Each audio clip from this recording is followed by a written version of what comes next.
जय हिंद दोस्तों, स्वागत करता हूं आपका हमारे और आपके YouTube चैनल यूपीएससी नेविगेटर में। आज हम 16 अक्टूबर का द हिंदू और इंडियन एक्सप्रेस का जो भी इंपॉर्टेंट एडिटोरियल है वो हम यहाँ पे कवर करेंगे। हम यहाँ सारे एडिटोरियल कवर करने नहीं बैठेंगे, जो हमारे एग्जाम के पर्सपेक्टिव से इंपॉर्टेंट होगा वही हम यहाँ पे कवर करेंगे। ठीक है, तो देखो सबसे पहला एडिटोरियल आप देखिए, food sufficient India need to be hunger free too. तो आपका जो जीएस पेपर 2 है ना, सोशल जस्टिस, वहां आपको ये काम आएगा। ठीक है, तो ये हम कवर करेंगे। अब ये देखिए, ये नोबेल प्राइज वाला है ना, ये हम नहीं करेंगे। अब ये वाला हम करेंगे, food access is about equitable agri food system. ठीक है, ये करेंगे हम। फिर देखिए, deeper role the escalating conflict cycle in West Asia, है ना, तो ये आप छोड़ दीजिए। तो हमारे पास दो एडिटोरियल है द हिंदू से, और दोनों फूड सिक्योरिटी के ऊपर है। ठीक है, ये हम करेंगे। अब इंडियन एक्सप्रेस की बात करें, इंडियन एक्सप्रेस में आज कोई इंपॉर्टेंट एडिटोरियल हमको नहीं मिला। A tough road from the brink, अब ये जो एडिटोरियल है तो इसमें कुछ ऐसा खास दिया नहीं है। जो इंडियन ऑफिशियल्स को कनाडा से वापस बुला लिया गया है, ठीक है, उसके ऊपर यहाँ पे लिखा गया है। ऐसी कुछ इंपॉर्टेंट इनसाइट हमको इसमें नहीं देखने को मिल रही है ना, तो ये हमारे एग्जाम के पर्सपेक्टिव से मुझे कुछ इतना इंपॉर्टेंट नहीं लगा, तो इसको हम छोड़ देंगे। ठीक है, ये भी कुछ इतना इंपॉर्टेंट नहीं है, आप ये हेडिंग पढ़ सकते हैं।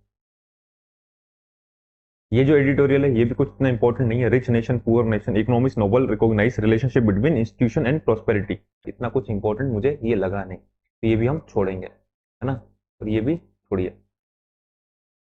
तो अब देख सकते हैं यहाँ पे हमको ऐसा कुछ इंपॉर्टेंट नहीं मिला जो हमारे एग्जाम के पर्सपेक्टिव से इंपॉर्टेंट हो, तो हम पढ़ेंगे द हिंदू के दो एडिटोरियल जो आपके जीएस पेपर में काम आएंगे। ओके, तो चलो शुरू करते हैं। अभी देखो, ये जो पीडीएफ है ना, पीडीएफ आपको हमारे टेलीग्राम ग्रुप पर मिल जाएगी, तो आप हमारे टेलीग्राम ग्रुप से जुड़ सकते हैं। ठीक है, उसका जो लिंक है वो हम डिस्क्रिप्शन बॉक्स में डाल देंगे, तो आप वहां से जुड़ सकते हैं। ठीक है, और ये पीडीएफ डाउनलोड कर सकते हैं जो आपके एग्जाम में आपको काम आएगी। ठीक है, चलो शुरू करते हैं। तो पहला एडिटोरियल क्या है हमारा, food sufficient India need to be hunger free too. तो इंट्रोडक्शन क्या है, India has made substantial progress towards achieve food sufficiency. तो इंडिया ने काफी प्रोग्रेस की है फूड सफिशिएंसी को पूरा करने में। ठीक है, but the challenge of ensuring hunger free and mall nutrition free condition still remain. लेकिन चैलेंज बना हुआ है कैसा कि अभी भी हंगर फ्री और माल न्यूट्रिशन फ्री जो है कंडीशन अभी भी बनी हुई है। फूड सफिशिएंसी तो है हमारे पास, ठीक है, हमने जो ग्रीन रिवॉल्यूशन किया उसके बाद से हमारे पास फूड सफिशिएंसी इनफ है, हम जो है एक्सपोर्ट भी करते हैं। लेकिन अभी भी चैलेंज क्या है कि हंगर फ्री, ठीक है, और माल न्यूट्रिशन फ्री।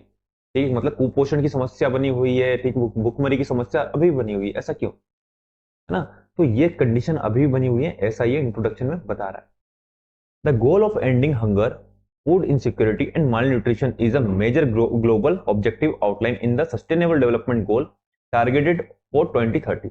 तो हंगर, फूड इनसिक्योरिटी और माल न्यूट्रिशन, है ना, इसको एंड करने का जो गोल है ना, ये ग्लोबल ऑब्जेक्टिव है जो हमारे सस्टेनेबल डेवलपमेंट गोल्स हैं, जो इसका टारगेट है 2030 तक इनको अचीव करना है, तो वहां पर ये एक गोल भी हमने यहाँ पे सेट किया हुआ है।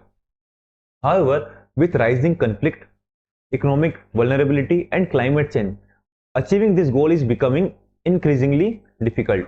ठीक है, तो ये जो आप देख रहे हैं राइजिंग कंफ्लिक्ट हो रहे हैं, जैसे आप यूक्रेन रशिया का कंफ्लिक्ट देख सकते हैं, मिडिल ईस्ट में जो कंफ्लिक्ट हो रहा है वो देख सकते हैं, इकोनॉमिक वल्नरेबिलिटी, क्लाइमेट चेंज इतना हो रहा है ना, तो इसके कारण क्या हो रहा है, जो हमने गोल डिसाइड किए हुए हैं कि हमको हंगर फ्री करना है, फूड इनसिक्योरिटी करना है, माल न्यूट्रिशन से ओवरकम करना है आपको, है ना, तो ये जो हमने गोल डिसाइड किया था हमारे सस्टेनेबल डेवलपमेंट गोल में, जिसका टारगेट था 2030 तक हम ये एंड कर देंगे, लेकिन इन सब प्रॉब्लम के कारण, कौन सी problem, rising conflict, economic vulnerability और क्लाइमेट चेंज के कारण ये जो गोल है इनको अचीव करना डिफिकल्ट हो चुका है।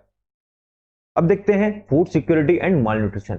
The root cause of hunger and malnutrition is not merely the lack of food production. Hunger और माल न्यूट्रिशन का जो रूट कॉज है ये सिर्फ फूड प्रोडक्शन की कमी नहीं है, ठीक है, but rather limited access to affordable nutritious food. ठीक है, बल्कि आप देखेंगे अफोर्डेबल और न्यूट्रिशियस फूड तक उसकी लिमिटेड एक्सेस भी इसके पीछे। Although India has achieve food sufficiency, है ना, इंडिया ने फूड सफिशिएंसी तो अचीव कर ली है, this does not automatically ensure a balance and healthy diet for the population. लेकिन इसका मतलब ये नहीं है कि सबको एक बैलेंस और हेल्दी डाइट जो है मिल रही है ना। A shift from mere food sufficiency to a nutritious centric approach is essential, one that focus on making healthy diet affordable and accessible for all Indian. तो ये क्या बोल रहा है कि अब जरूरत है कि हम फूड सफिशिएंसी से आगे बढ़कर न्यूट्रिशन सेंट्रिक अप्रोच अपनाएं, जिसमें हेल्दी डाइट सबके लिए एक्सेसिबल और अफोर्डेबल हो। Okay, food insecurity and malnutrition are exacerbated by unhealthy diet and income inequality which affect access to nutritious food। अब ये क्या बोल रहा है कि अनहेल्दी डाइट और इनकम इनक्वालिटी, ठीक है, ये भी फूड इनसिक्योरिटी और माल न्यूट्रिशन को बढ़ाने में एक मेजर रोल प्ले करते हैं। ठीक है, ऐसा क्यों? क्योंकि जब इनकम इनक्वालिटी होगी, है ना, तो यदि कोई गरीब है तो उसकी पहुंच आप देखेंगे न्यूट्रिशियस फूड जो है वहां तक नहीं है, ठीक है, उनको वहां तक एक्सेस नहीं मिल पा रहा है। तो इसके कारण क्या होता है? माल न्यूट्रिशन, फूड इनसिक्योरिटी की प्रॉब्लम होती है। Malnourishment still plagues a significant portion of population leading to poor health outcome। तो malnourishment आज भी एक बड़ी समस्या है जो कई लोगों की हेल्थ पर बुरा असर डाल रही है। ठीक है, चलो आगे देखते हैं। A lack of purchasing capacity। The major hindrance in addressing hunger in India lies in the population purchasing capacity। तो इंडिया में हंगर को एड्रेस करने का सबसे बड़ा चैलेंज क्या है? वो है लोगों की purchasing capacity. Okay, the global hunger index and similar assessments show that a significant portion of the Indian population lives on less than $2.15 per day in purchasing power parity terms। Global hunger index और दूसरे assessment ये दिखाते हैं कि India में एक significant portion of population जो है वो $2.15 पर डे से भी कम में यहां पे गुजारा कर रहे हैं। ठीक है, this result in many families being unable to afford a nutritionally adequate diet which is crucial for overcoming malnutrition। तो इस वजह से क्या होता है कि जो बहुत सी फैमिली है वो न्यूट्रिशनली एडिक्वेट डाइट जो है उसको अफोर्ड नहीं कर पाती हैं, जो माल न्यूट्रिशन को दूर करने के लिए जरूरी है। In low income countries healthy food remains out of reach for a large section of the population. This reflect in the increased food poverty and despite global poverty reduction efforts India still struggle with food inequality। तो लो income countries में healthy food लोगों के लिए अब भी आप देखेंगे दूर की बात है। जैसे आप देखिए अफ्रीकन कंट्रीज जो है वो लो इनकम कंट्रीज है, वहां पे हेल्दी फूड अभी भी large section of the population है उसको नहीं मिल पा रहा है। ओके, तो ये क्या दिखाता है कि फूड पॉवर्टी जो है वो बढ़ रही है। और भले ही ग्लोबल पॉवर्टी रिडक्शन एफर्ट जो है ये चल रहे हैं, लेकिन इंडिया अब भी आप देखिए फूड इनइक्वालिटी से जूझ रहा है। ओके, चलो आगे देखते हैं रूरल वर्सेस अर्बन डिवाइड। तो इसमें हम देखेंगे कि जो हमारी फूड इनसिक्योरिटी है, माल न्यूट्रिशन है, ये रूरल और अर्बन में कैसा है, ठीक है, इनमें किस तरह का डिवाइड है। अब data shows that rural India faces even more challenges when it come to food affordability. तो जो रूरल इंडिया है ना, जो ग्रामीण क्षेत्र है, वो ज्यादा चैलेंजेस यहाँ पे फेस कर रहा है फूड अफोर्डेबिलिटी के मामले में, specially with low rural income not keeping up with inflation. खासकर जब लो रूरल इनकम इन्फ्लेशन के साथ नहीं चल पा रही है। A recent study shows that in 2021, 100% of rural Indians were unable to meet the daily recommended intake of 60 grams of protein and 2200 calories per day due to their low purchasing power। तो एक recent study की बात करें तो ये दिखाती है कि 2021 में 100% रूरल इंडियन अपनी डेली रिकमेंडेड जो 60 ग्राम प्रोटीन है और 2200 कैलोरी की जो इंटेक है ये पूरी नहीं कर पा रहे, है ना, क्योंकि इनकी जो लो परचेसिंग पावर है उसके कारण। The share of undernourish population remains high specially in region like Africa, South Asia including India. Undernourish population के जो शेयर हैं वो काफी हाई हैं, स्पेशली आप देखिए जो अफ्रीका और साउथ एशिया का जो रीजन है इसमें इंडिया भी शामिल है। The report emphasise the need for a food distribution system, है ना, रिपोर्ट एम्फेसाइज कर रही है कि एक फूड डिस्ट्रीब्यूशन सिस्टम की यहाँ पे जरूरत है that can make nutrition food available and affordable access all sector of society। ताकि जो न्यूट्रिशन फूड है ना, ये अवेलेबल हो और लोगों को अफोर्डेबल हो, है ना, जो भी सोसाइटी में जो भी लोग रह रहे हैं सभी के लिए जो न्यूट्रिशियस फूड है वो अवेलेबल हो और अफोर्डेबल हो। इसके लिए फूड डिस्ट्रीब्यूशन सिस्टम की जरूरत है। Unhealthy diet in India also suffer from the prevalence of unhealthy diet which further contribute to malnutrition. तो इंडिया भी अनहेल्दी डाइट्स की प्रेवलेंस से यहाँ पे सफर कर रहा है और अनहेल्दी डाइट से क्या हो रहा है, माल न्यूट्रिशन जो है ये भी बढ़ रहा है। While junk food and process food are easily available, आप देखेंगे कि जो जंक फूड है और प्रोसेस फूड है ये आसानी से मिल जाता है। वहीं आप देखिए जो फ्रूट है, वेजिटेबल है, प्रोटीन रिच डाइट है, ये लेस एक्सेसिबल है, स्पेशली आप देखिए लो इनकम फैमिलीज। ओके, तो ये लेस एक्सेसिबल है, खासकर आप देखेंगे लो इनकम फैमिलीज के लिए। एनएसएसओ की जो रिपोर्ट है ये बताती है कि वेल्दियर हाउसहोल्ड जो है can access a balance diet, poor households struggle to meet basic nutritional requirement, है ना। तो ये जो एनएसएसओ की रिपोर्ट है ये बताती है कि जो वेल्दियर हाउसहोल्ड है ये बैलेंस डाइट अफोर्ड कर पाते हैं। वहीं आप देखिए जो गरीब लोग हैं ये बेसिक न्यूट्रिशनल रिक्वायरमेंट है इसको भी पूरी करने में यहां पर स्ट्रगल कर रहे हैं। Okay, recommendation for improvement, food policy reforms need to shift focus from food sufficiency to nutritional sufficiency. तो जो फूड पॉलिसी में रिफॉर्म लाना है ना, तो उसके लिए हमें शिफ्ट करना पड़ेगा फूड सफिशिएंसी से हमें न्यूट्रिशनल सफिशिएंसी की तरफ। Efforts should be made to ensure that healthy diet are made affordable for everyone, especially in low income and rural area. तो हेल्दी डाइट को हमको अफोर्डेबल बनाना है सबके लिए, स्पेशली आप देखिए लो इनकम जो पॉपुलेशन है उसके लिए और रूरल एरिया के लिए, ठीक है, जहां पे हेल्दी डाइट जो है ना ही एक्सेसिबल है ना ही अफोर्डेबल है। ओके, तो हमको ये इंश्योर करना है कि हेल्दी डाइट सबको मिल पाए। इनोवेटिव सॉल्यूशन की बात करें, like public food distribution system, है ना, PDS, price control mechanism and awareness campaign are necessary to bridge the gap between food production and food consumption.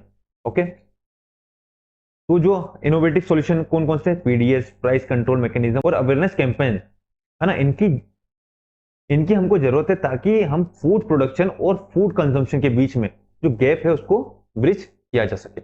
Okay, अब बात करते हैं कंक्लूजन की। The fight against hunger in India goes beyond food production. While India has achieved significant level of food self-sufficiency, the real challenge lies in making nutritious food available and affordable for all, particularly for low-income population. Achieving this goal will require policy change, innovative distribution system, and a renewed focus on nutrition rather than just food quantity.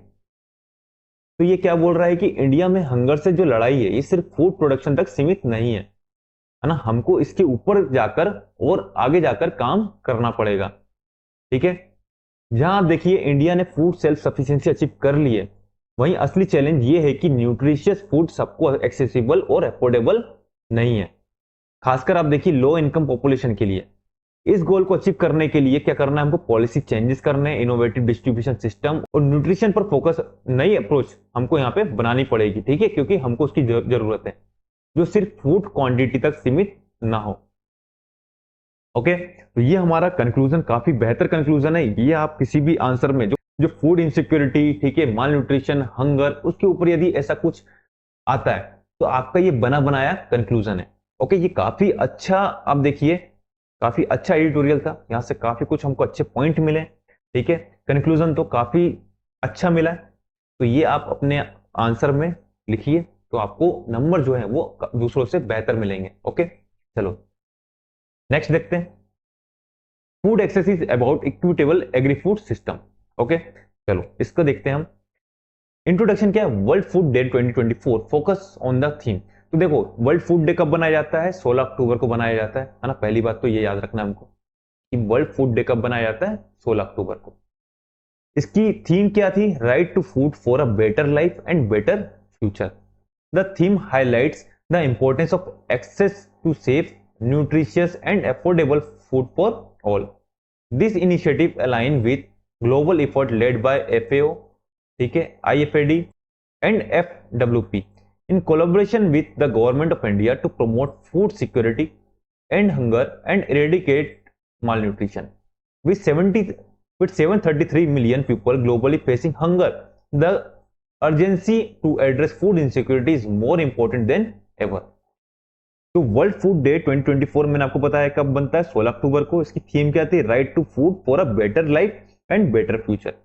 इसका मतलब है कि सबको safe nutrition और affordable food का access मिलना चाहिए।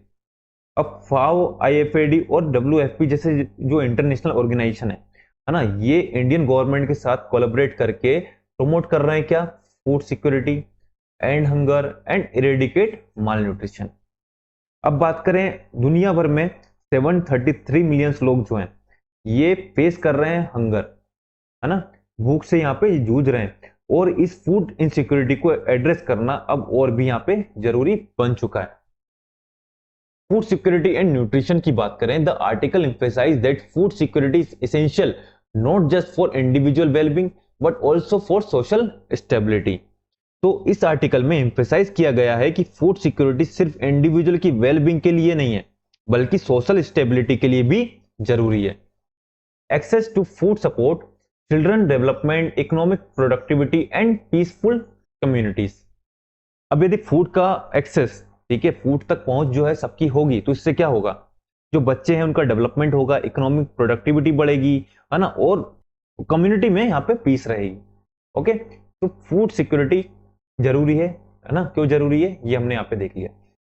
The green revolution in India play a crucial role in ensuring food availability, however the focus has now shifted to nutrition which is critical for both physical development and economic output।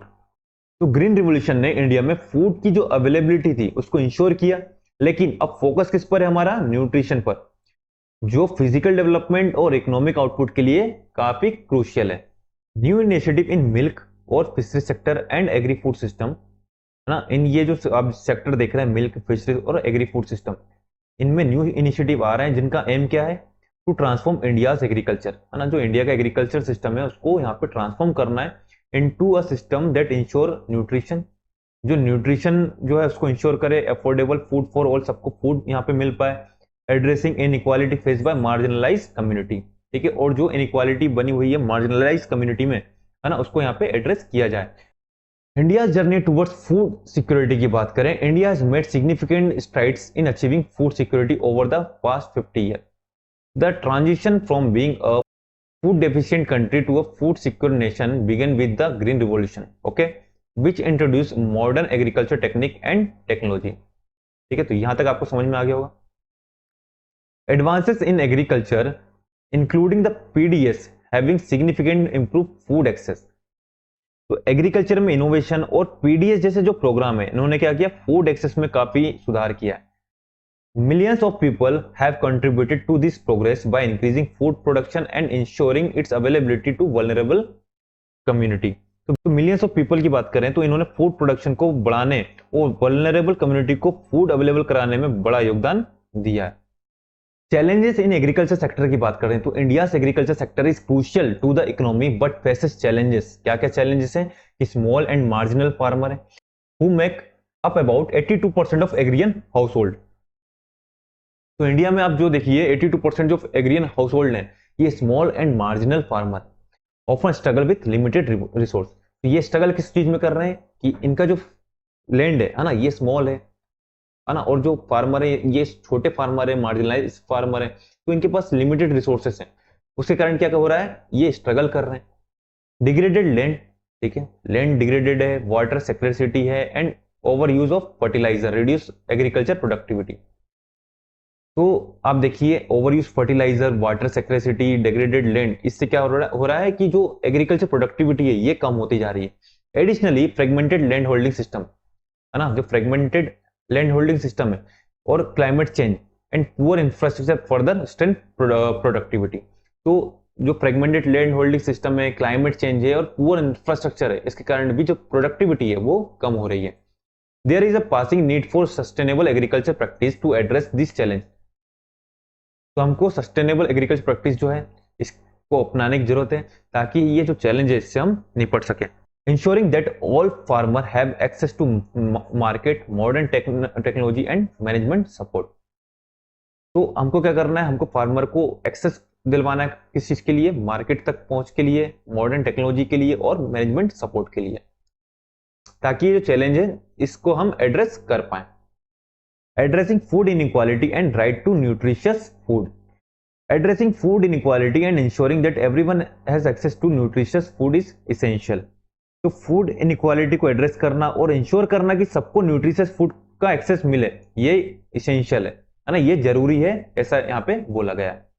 Food security is not only about availability, ठीक है, food security का मतलब ये नहीं कि food का available होना है, but also about the quality and nutritional value of the food being consume, है ना, सिर्फ फूड का अवेलेबल होना जरूरी नहीं है, फूड में क्वालिटी होना, न्यूट्रिशनल वैल्यू होना, ये भी जरूरी है जो फूड हम कंज्यूम कर रहे हैं।